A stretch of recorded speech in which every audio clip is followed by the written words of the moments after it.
Roy suicide ಹಿಂದೆ underworld link ಇದೆಯಾ ಗೊತ್ತಿಲ್ಲ, ಅನುಮಾನಗಳಿದೆ. ಈಗ ಕೇರಳ ಬೆಂಗಳೂರಿನಲ್ಲಿ ರಿಯಲ್ ಎಸ್ಟೇಟ್ ಪ್ರಾಜೆಕ್ಟ್ ಅನ್ನ ರಾಯ್ ಮಾಡ್ತಾ ಇದ್ರು. ಇವೆಲ್ಲವೂ ಕೂಡ ಅಷ್ಟೊಂದು ಸಲೀಸಾಗಿರಲ್ಲ. ಉದ್ಯಮ ವಿಸ್ತರಿಸೋಕೆ ದುಬೈಗೂ ಕೂಡ ಸಿಜೆ ರಾಯ್ ಹೋಗಿದ್ರಂತೆ ಇತ್ತೀಚೆಗೆ. ದುಬೈಗೆ ಹೋಗಿದ್ದ ವೇಳೆ ಅಂಡರ್ವರ್ಲ್ಡ್ ಜೊತೆಗೆ ಲಿಂಕ್ ಏನಾದರೂ ಇತ್ತಾ?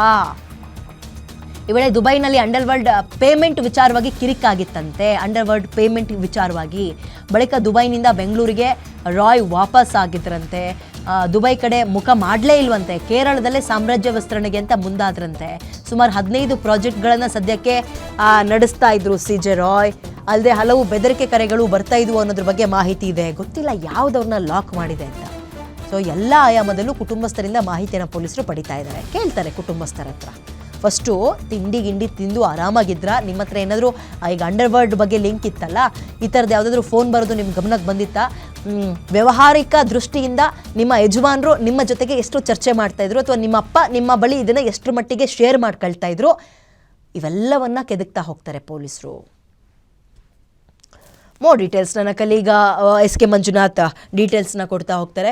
ಮಂಜುನಾಥ್, ಇದು ನಿಜಕ್ಕೂ ಶಾಕಿಂಗ್ ಸುದ್ದಿ. ಒಂದು. ಎರಡನೇದು, ಕಾಡ್ತಾ ಇರೋ ಪ್ರಶ್ನೆ ಆಗಿಂದಲೂ ಸಾವಿಗೆ ನಿಖರ ಕಾರಣ ಏನು? ರೇಡಿಗೆ ಹೆದರಿ ಸತ್ರ ಅಥವಾ ಬೇರೆ ಏನಾದರೂ ಒತ್ತಡಗಳು ಅವ್ರಿಗಿತ್ತ ಅಂತ. ಈಗ ಏನೇನೋ ಅನುಮಾನಗಳು, ಅಂಡರ್ವರ್ಲ್ಡ್ ಲಿಂಕ್ ಅಂತೆ, ರಿಯಲ್ ಎಸ್ಟೇಟ್ ಅಂತೆ, ಅಥವಾ ರೇಡ್ ಅಂತೆ ಅಂತ ಕೇಳ್ತಾ ಇದ್ದೀವಿ. ಸಾಧ್ಯತೆಗಳ ಬಗ್ಗೆ ನೀವು ವಿವರಣೆ ಕೊಡ್ತಾ ಹೋಗೋದಾದರೆ ಮಂಜುನಾಥ್. ಖಂಡಿತ ವಿದ್ಯೆ, ಇಲ್ಲಿ ಯಾವ ಅನುಮಾನವನ್ನು ಸಹ ಅಲ್ಲಗೆಳೆಯುವಂತಿಲ್ಲ. ಯಾಕಂತಂದರೆ ಇಲ್ಲಿ ಸಾವಿರಾರು ಎಕರೆ ಭೂ ಒಡೆಯನಾಗಿರ್ತಕ್ಕಂಥ ಸಿಜೆ ರಾಯ್ 2006ರಲ್ಲಿ ಬೆಂಗಳೂರು ಮತ್ತು ಕೇರಳದಲ್ಲಿ ಶುರು ಮಾಡ್ತಕ್ಕಂಥ ಕಾನ್ಫಿಡೆಂಟ್ ಗ್ರೂಪ್ ರಿಯಲ್ ಎಸ್ಟೇಟ್ ಉದ್ಯಮವನ್ನು ತದನಂತರ ದಿನಗಳಲ್ಲಿ ಏನಾದರೂ ವಿಸ್ತರಣೆ ಮಾಡೋದಕ್ಕೆ ದುಬೈಗೂ ಸಹ ಇವರು ಹೋಗ್ತಿರ್ತಾರೆ. ಅಲ್ಲಿ ಒಂದು ರಿಯಲ್ ಎಸ್ಟೇಟ್ ಉದ್ಯಮದಲ್ಲಿ ಬಂಡವಾಳವನ್ನು ಹೂಡ್ತಕ್ಕಂಥದ್ದು, ಜೊತೆಗೆ ಅವರದ ರಾಜ್ಯ ಆದಂಥ ಕೇರಳದಿಂದ ಮೊದಲೇ ಹೋಗಿ ಅಲ್ಲಿ ಸೆಟ್ಲ್ ಆಗಿರ್ತಕ್ಕಂಥ ಕೆಲವೊಂದು ಉದ್ಯಮಿಗಳ ಜೊತೆ ಇವರು ನಂಟನ್ನು ಹೊಂದಿರ್ತಾರೆ. ಕೇಳಿ ದುಬೈ ಅಂತಂದರೆ ಅಲ್ಲಿ ಅಂಡರ್ವರ್ಲ್ಡ್ ಲಿಂಕ್ ಸಹ ಇರುತ್ತೆ, ಅದನ್ನು ಸಹ ಇವರು ಬಳಸ್ಕೊಂಡಿದ್ರು ಅಂತಕ್ಕಂಥ ಮಾಹಿತಿಗೆ ಲಭ್ಯವಾಗ್ತಾ ಇರ್ತಕ್ಕಂಥದ್ದು. ಆದರೆ ಅಲ್ಲಿ ಕೆಲವೊಂದು ಪ್ರಾಜೆಕ್ಟ್ಗಳಿಗೆ ಕೈ ಹಾಕಿದಾಗ ಪೇಮೆಂಟ್ ಮಾಡೋ ವಿಚಾರ ಇರ್ಬೋದು, ತಗೊಳ್ಳೋ ವಿಚಾರ ಇರ್ಬೋದು, ಅದಕ್ಕೆ ಸಂಬಂಧಪಟ್ಟಂತೆ ಅಂಡರ್ವರ್ಲ್ಡ್ ಜೊತೆ ಇವರು ಕಿರಿಕ್ ಮಾಡ್ಕೊಳ್ತಾರೆ. ಅಲ್ಲಿ ಪರಿಸ್ಥಿತಿ ಅವರು ನಿಭಾಯಿಸೋದಕ್ಕೆ ಆಗೋದಿಲ್ಲ. ನಂತರ ಏನು 2006ಅಲ್ಲಿ ಇಲ್ಲಿ ಬೆಂಗಳೂರಲ್ಲಿ ಏನು ಉದ್ಯಮವನ್ನು ಶುರು ಮಾಡಿರ್ತಾರೆ, ಅಲ್ಲಿ ಒಂದಷ್ಟು ದಿನಗಳ ಕಾಲ ಕಳೆದು ಮತ್ತೆ 5-6 ವರ್ಷಗಳಿಂದ ಬೆಂಗಳೂರಿಗೆ ಮತ್ತೆ ವಾಪಸ್ ಅವರು ಬರ್ತಾರೆ. ಆವಾಗ ವಾಪಸ್ ಬಂದವರು ಮತ್ತೆ ದುಬೈ ಕಡೆ ಬಿಸ್ನೆಸ್ ಪರ್ಪಸ್ ಆಗಿ ಅಂತ ಅವ್ರು ಹೋಗೋದಿಲ್ಲ. ಬಳಿಕ ಬೆಂಗಳೂರಿನಲ್ಲೂ ಅವರು ಯಾವುದೇ ಇತ್ತೀಚೆಗೆ ಒಂದು ಕಾನ್ಫಿಡೆಂಟ್ ಗ್ರೂಪ್ಗೆ ಸಂಬಂಧಪಟ್ಟಂಥ ಒಂದು ಲೇಔಟ್ ಇರ್ಬೋದು ಅಥವಾ ರೆಸಾರ್ಟ್ಗಳಿರ್ಬೋದು, ಅದ್ಯಾವ ಪ್ರಾಜೆಕ್ಟ್ಗಳನ್ನು ಕೈಗೆ ತೆಗೆದುಕೊಂಡಿಲ್ಲ. ಹೀಗಾಗಿ ಕೇರಳದಲ್ಲಿ ತನ್ನ ಸಾಮ್ರಾಜ್ಯವನ್ನು, ರಿಯಲ್ ಎಸ್ಟೇಟ್ ಸಾಮ್ರಾಜ್ಯವನ್ನು ವಿಸ್ತರಣೆ ಮಾಡಬೇಕು ಅಂತ ಕೈ ಹಾಕಿದ್ರು. ಅಲ್ಲಿ ಸುಮಾರು 15 ಪ್ರಾಜೆಕ್ಟ್ಗಳನ್ನು ನಡೆಸ್ತಾ ಇದ್ದಾರೆ ಅಂತಕ್ಕಂಥ ಮಾಹಿತಿ ಸಿಕ್ಕಿದೆ. ಅಲ್ಲೂ ಸಹ ಭೂ ಮಾಫಿಯಾ ಕಣ್ಣಿಗೆ ಇವರು ಗುರಿಯಾಗಿದ್ದರು ಅಂತಕ್ಕಂಥದ್ದು. ಮೊದಲೇ ಕೇಳಿ ಇಲ್ಲಿ ಸಿಜೆ ರಾಯ್ ಒಬ್ಬರು ಕರುಣಾಮಯಿ ಅಂತಕ್ಕಂಥ ವರ್ಣನೆ ಮಾಡ್ತಾರೆ. ಸಾಕಷ್ಟು TV ಕಾರ್ಯಕ್ರಮಗಳಲ್ಲಿ ಬಂಡವಾಳವನ್ನು ಹೂಡಿದ್ರು, ಬಹುಮಾನಗಳನ್ನು ಸಹ ಕೊಟ್ಟಿದ್ದಾರೆ. ಇನ್ನು ಆರೋಗ್ಯ ಮತ್ತು ಶಿಕ್ಷಣ ಕ್ಷೇತ್ರದಲ್ಲಿ ಇವರು ಅಪಾರವಾದಂಥ ಕೊಡುಗೆಯನ್ನು, ಸೇವೆಯನ್ನು ಸಲ್ಲಿಸಿರ್ತಕ್ಕಂಥ ಉದಾಹರಣೆಗಳಿದೆ. ಹೀಗಾಗಿ ಏನೇ ಪ್ರಾಜೆಕ್ಟ್ಗಳು ಕೈ ಹಾಕಿದ್ರು ಸಹ ಸುಲಭವಾಗಿ ಜನಕ್ಕೆ ಅದು ಲಭಿಸಬೇಕು, ಸಿಗಬೇಕು ಅನ್ನೋ ಒಂದು ಉದ್ದೇಶವನ್ನು ಇಟ್ಕೊಂಡು ಅವರು ಆ ಪ್ರಾಜೆಕ್ಟ್ಗಳನ್ನು ಶುರು ಮಾಡ್ತಕ್ಕಂಥದ್ದು. ಆದರೆ ಲಾಭಾಂಶವನ್ನೇ ನಿರೀಕ್ಷೆ ಮಾಡ್ತಕ್ಕಂಥ ಒಂದಷ್ಟು ಜನ ಭೂಮಾಫಿಯಾ ಏನಿದೆ, ಅವರ ಕಣ್ಣು ಇವರ ಮೇಲೆ ಬೀಳುತ್ತೆ. ಹಾಗಾಗಿ ಕೇರಳದಲ್ಲಿ ಏನು ಇವರು ರಿಯಲ್ ಎಸ್ಟೇಟ್ ಸಾಮ್ರಾಜ್ಯವನ್ನು ವಿಸ್ತರಣೆ ಮಾಡೋದಕ್ಕೆ ಹೋಗಿರ್ತಾರೆ, ಅವರ ಟಾರ್ಗೆಟ್ ಆಗಿ ಅವರು ಹಿಂಸೆ ಕೊಡೋದಕ್ಕೆ ಶುರು ಆಗಿದ್ರು ಅಂತಕ್ಕಂಥದ್ದು. ಆ ಆಯಾಮಗಳಲ್ಲೂ ಸಹ ಈಗ ಅವರ ಕುಟುಂಬಸ್ಥರಿಂದ ಪೊಲೀಸರು ಮಾಹಿತಿಯನ್ನು ಕೇಳುವಂಥ ಕೆಲಸವನ್ನು ಮಾಡ್ತಾ ಇದ್ದಾರೆ. ಇಲ್ಲಿ ರಿಯಲ್ ಎಸ್ಟೇಟ್ ಆದರೆ ನೇರವಾಗಿ ಬಿಸ್ನೆಸ್ ಅಲ್ಲಿ ಅವರು ಟಾರ್ಗೆಟ್ ಮಾಡ್ಕೋಬಹುದು. ಆದರೆ ನಿಮ್ಮನ್ನ ಮತ್ತೆ ಸಂಪರ್ಕಕ್ಕೆ ತಗೊಳ್ತೀನಿ. ಇದೀಗ ಪೊಲೀಸರು ತನಿಖೆ ಚುರುಕುಗೊಳಿಸಿದ್ದಾರೆ. ರಾಯ್ ರಿಯಲ್ ಸುಸೈಡ್ ಹಿಂದೆ ಭೂ ಮಾಫಿಯಾ ಏನಾದರೂ ಇದೆಯಾ ಪ್ರಶ್ನೆ ಇದೆ. ಕೇರಳದಲ್ಲಿ ರಿಯಲ್ ಎಸ್ಟೇಟ್ ವಿಸ್ತರಣೆಗೆ ಮುಂದಾಗಿದ್ದರಂತೆ ರಾಯ್. ಬೆಂಗಳೂರು ಅಂದರೆ ಕರ್ನಾಟಕ ಜೊತೆಗೆ ಕೇರಳದಲ್ಲೂ ಕೂಡ ಈ ವೇಳೆ ರಾಯ್ ವಿರುದ್ಧ ಶತ್ರುಗಳು ಹುಟ್ಟುಕೊಂಡಿದ್ರ, ಅದೇ ಕಾರಣ ಆಯ್ತಾ? ಸಿಜೆ ರಾಯ್ನನ್ನ ಮುಗಿಸೋಕೆ ಬೆದರಿಕೆಯನ್ನ ಭೂ ಮಾಫಿಯಾ ಟೀಮ್ ಇಟ್ಟಿತ್ತಾ? ಮತ್ತೊಂದು ಕಡೆ ರಾಯ್ನ ಟ್ರ್ಯಾಪ್ ಮಾಡೋಕೆ ಹನಿ ಟ್ರ್ಯಾಪ್ ಟೀಮ್ ಇತ್ತಾ? ಗೊತ್ತಿಲ್ಲ. ಪ್ರತಿಷ್ಠಿತ ಹೋಟೆಲ್ಗಳ ಕಾರ್ಯಕ್ರಮಗಳಲ್ಲಿ ರಾಯ್ ಕಾಣಿಸ್ಕೊಳ್ತಾ ಇದ್ರು.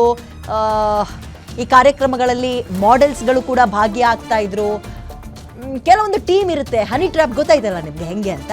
ಈ ವೇಳೆ ಮಾಡೆಲ್ಗಳ ಜೊತೆಗೆ ರಾಯ್ ಲಿಂಕ್ ಬೆಳೆಸ್ಕೊಂಡಿದ್ರಂತೆ. ಅವರೇ ಕಾಯ್ತಿರ್ತಾರ್ರಿ ಇಂಥ ಒಂದು ವ್ಯವಹಾರವನ್ನು ಮಾಡುವಂತಹ ಒಂದು ದೊಡ್ಡ ಚಿನ್ನದ ಗಣಿ ಇದೆ ಅಂದಾಗ ಮೈ ಮೇಲೆ ಬಿದ್ದು, ಅಂದರೆ ಬರೀ ನಾನು ಹೆಣ್ಮಕ್ಳ ಬಗ್ಗೆ ಮಾತಾಡ್ತಿದ್ದೀನಿ ಅಂತಲ್ಲ, ಅಂಥವ್ರ ಕಾಂಟ್ಯಾಕ್ಟನ್ನು ಪಡೆದುಕೊಳ್ಳೋಕ್ಕೆ ಎಲ್ಲರೂ ಕೂಡ ತುದಿಗಾಲಲ್ಲಿ ನಿಂತಿರ್ತಾರೆ.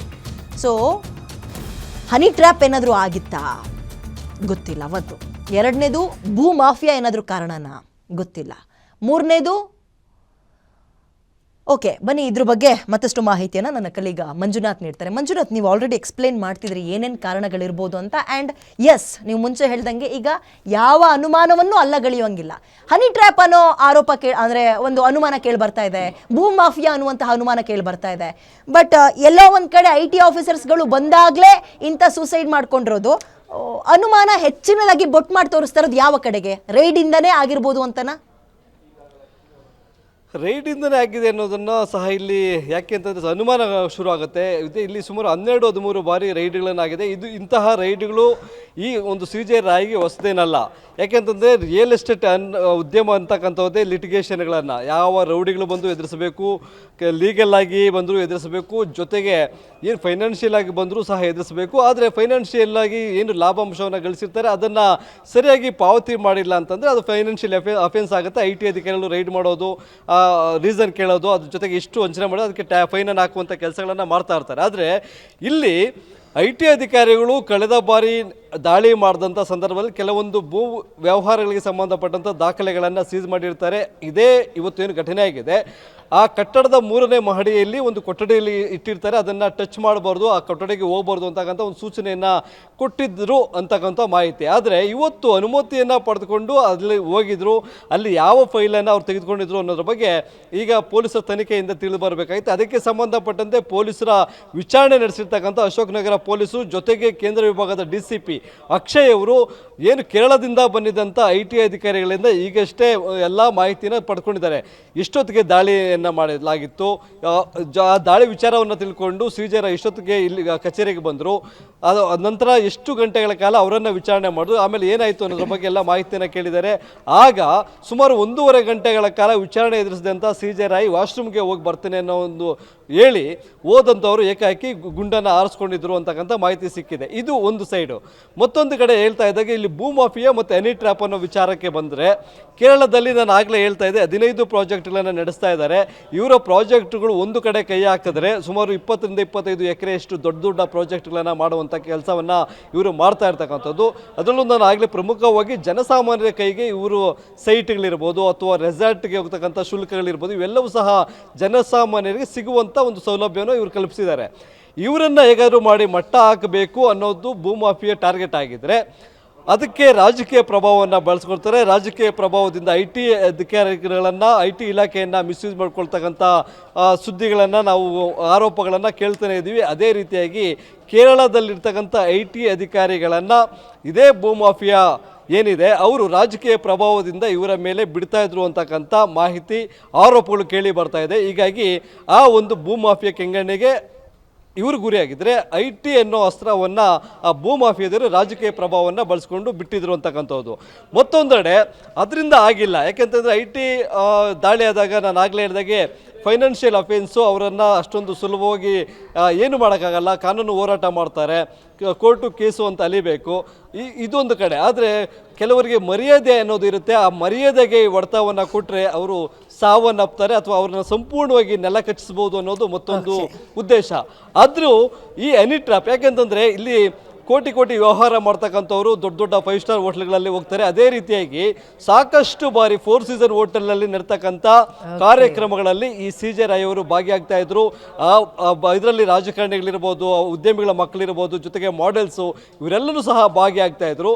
ಇವರ ಬಹುತೇಕ ಲ್ಯಾಂಡ್ ಡೀಲ್ಗಳೆಲ್ಲವೂ ಸಹ ಅಂಥ ಹೋಟೆಲ್ಗಳೇ ನಡೀತಾ ಇತ್ತು. ಆ ಸಂದರ್ಭದಲ್ಲಿ ಪರಿಚಯ ಆಗ್ತಕ್ಕಂಥ ಮಾಡೆಲ್ಸ್ಗಳನ್ನು ಇಟ್ಕೊಂಡು ಹನಿ ಟ್ರ್ಯಾಪ್ ಮಾಡೋ ಮುಖಾಂತರ ಇವರನ್ನು ಕುಗ್ಗಿಸಬೇಕು ಅನ್ನೋ ಒಂದು ಪ್ರಯತ್ನವೂ ನಡೀತಾ ಇತ್ತು ಅನ್ನೋದು ಈಗ ಕೇಳಿ ಬರ್ತಕ್ಕಂಥ ಮಾಹಿತಿ.